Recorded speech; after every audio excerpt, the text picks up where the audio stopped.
and students making connections while telling stories with photographs. And I think it's very precious to them, as it is to me and to the students. 9 News starts now.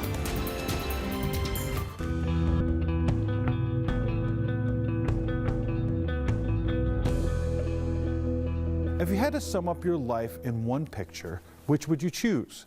Probably not a question that you've thought of before, but it's a question that two unlikely groups are asking each other. And this week's storytellers, 9 News reporter Taronda Thomas and photojournalist Manny Sotelo show us a project creating connections through pictures. What do you need, a 3? Who they are and who they were. Stories waiting to be told if only someone would ask. I got 2. There are many people who feel like their family is too busy. So many of those stories stay here at the Clermont Park Retirement Community. Oh my goodness, we need a resident right here. Falling on the always listening ears of Mary Lawrence, the Masterpiece Lifestyle Coordinator. That's a pretty cool title, huh? one that recently came with a pretty cool opportunity, the chance to connect seniors and their stories to a most unlikely group. Oh, I had no idea what I was getting into when I took this class. I didn't know exactly what it was going to be. New college students who signed up for a photography class. I think most of them didn't know what they were getting into. Instead of just earning credits, how about making connections? It was actually engaging with the community and asking people to tell stories about their lives, through photography. Oh, good, look who just came in. Oh my God, he's a blast. First, a bit of May-December matchmaking. What that's like. Sean meets Ann. And he's from Mississippi, and he doesn't care for the traffic in Denver.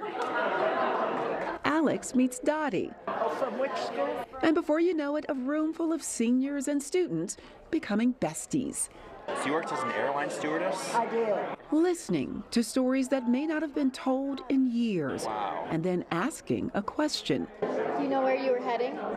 If they had to leave their burning house and they can only bring one photograph with them, what would it be? Because those are the photos that Professor Roddy McGinnis had in mind when he created the Personal Histories of Photography class at the University of Denver, conducting interviews. You ask excellent questions. And excellent answers. Taking a picture of a picture. Oh, it has everyone's picture, and it shows you a picture of when they were younger. And creating a book. This is me when in high school. I like the book. Very well organized. Very well. I haven't had a chance to read all of the articles, but what I have read seems to be very, very interesting. Seeing a story in a single photo, eyes that tell stories of love and loss. My husband's been gone. Well, he waited until we'd been married 65 years.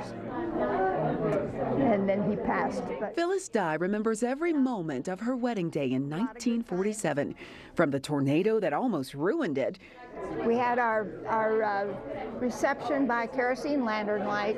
To the dress made from a Japanese parachute that her love brought back after fighting in World War II. And she had enough of the parachute left to make my nightie. I'm good. I'm full. Georgia Bell's picture is actually a book. I love it. I wished I had another one.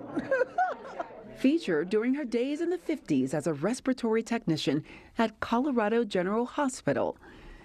Ann Scholberg's photo, groundbreaking and barrier breaking.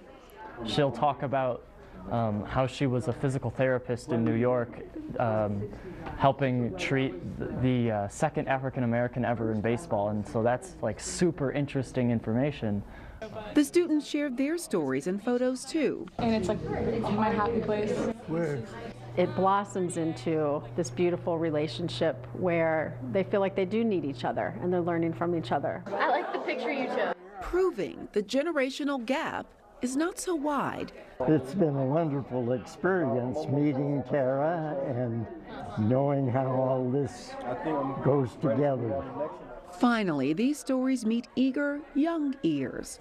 This class has given me an ability to communicate like intergenerationally and with other people. Ones that not only listen to the stories, but preserve them for generations to come. And I think it's very precious to them, as it is to me and to the students.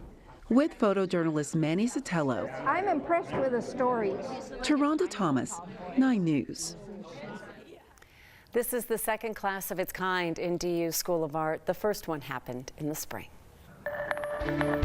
Kim, how much do we love that story? Thank you, Taronda. Our weather story.